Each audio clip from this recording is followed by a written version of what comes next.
Civilizing the Natives, Educating the Nation is the sixth chapter of NCERT History Class 8.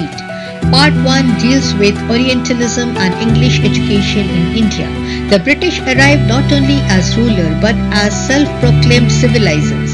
They believed that they were educating a nation they considered backward. But was this education a gift or a tool of control? In this video, we uncovered the debate between Orientalism and English education and how it transformed the intellectual and cultural landscape of India.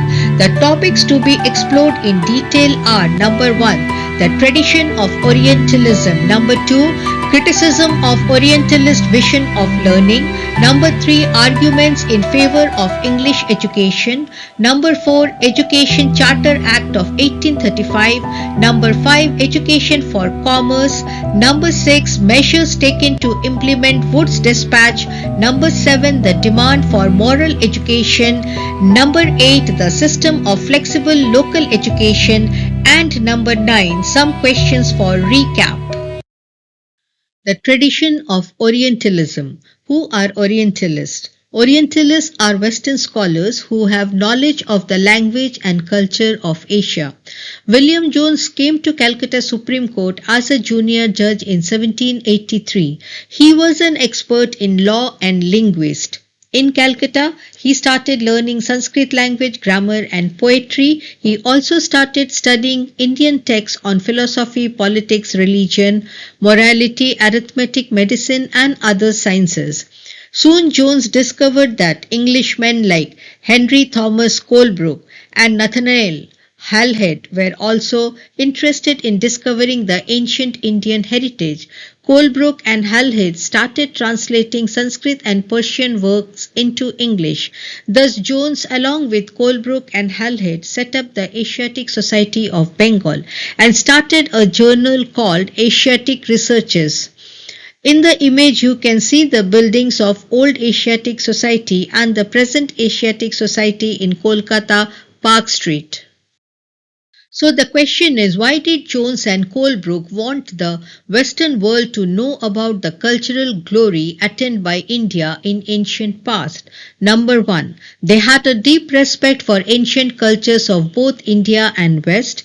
Number 2, they believed that understanding the depth of India's rich and sophisticated heritage was essential for the British to govern India justly and effectively.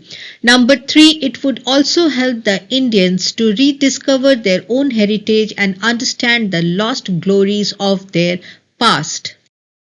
Number 4, they also thought that Indians should be taught what they are already familiar with, what they valued and treasured, and not subjects that were alien to them. And number 5, they believed that only this could help the British win a place in the hearts of the natives and enable the foreign rulers to earn the respect of their subjects.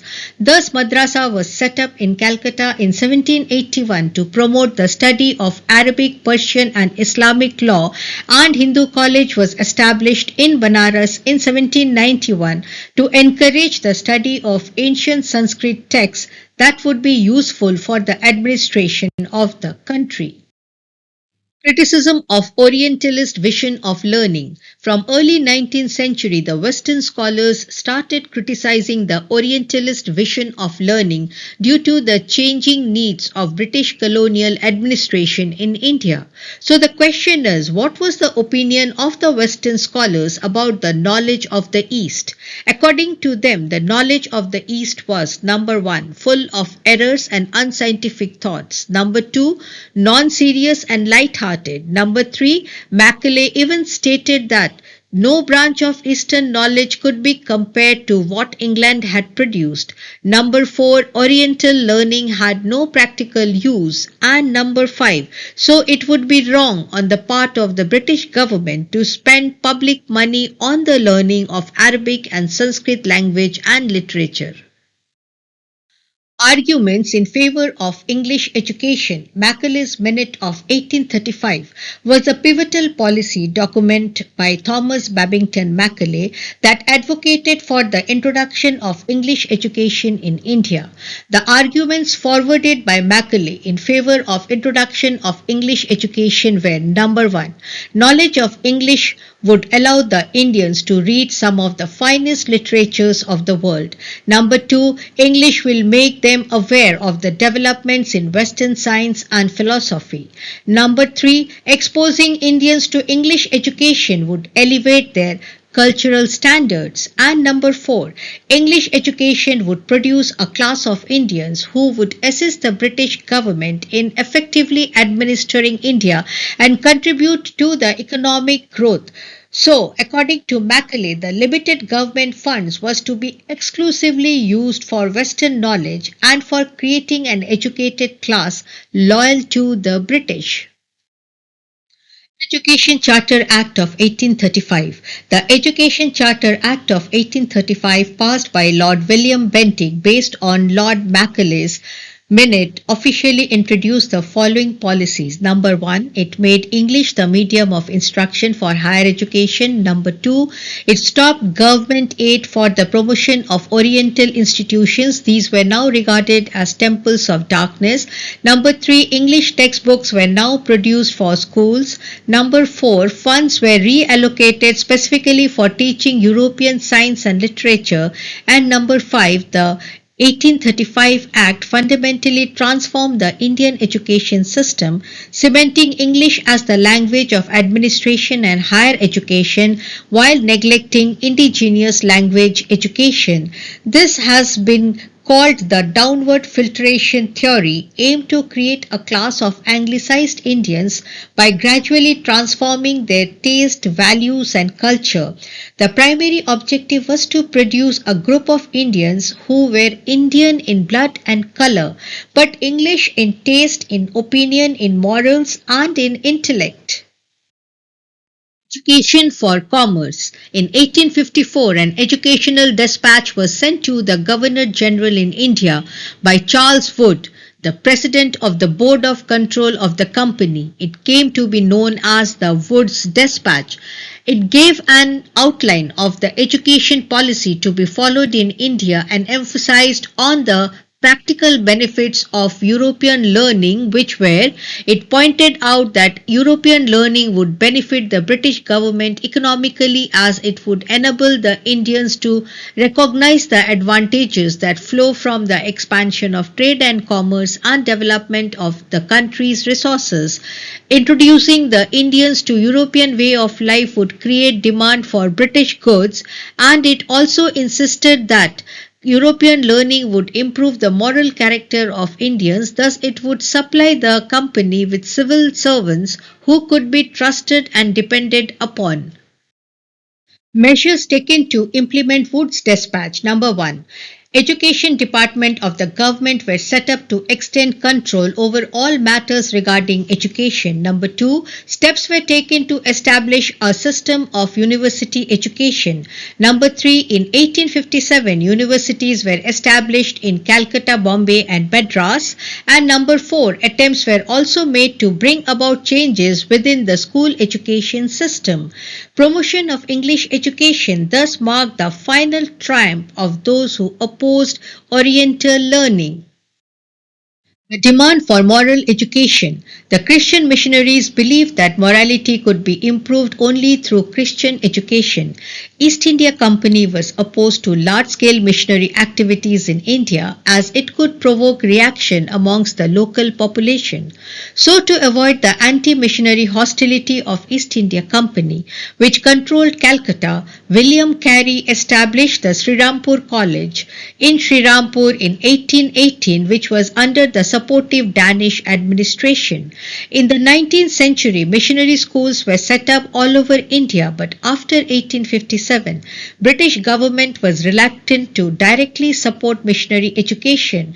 There was a feeling that any strong attack on local customs, practices, beliefs, and religious ideas might enrage native opinion.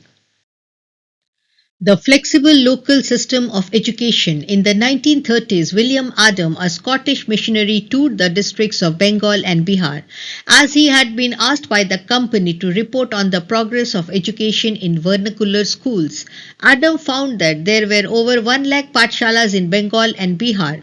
These were small institutions with not more than 20 students in each pathshala, but the total number of the children being taught in these pathshalas was approximately 20 lakhs. His report highlighted the following facts about the existing system of local education. Number one, the educational institution called pathshalas were set up by wealthy people or the community or the guru.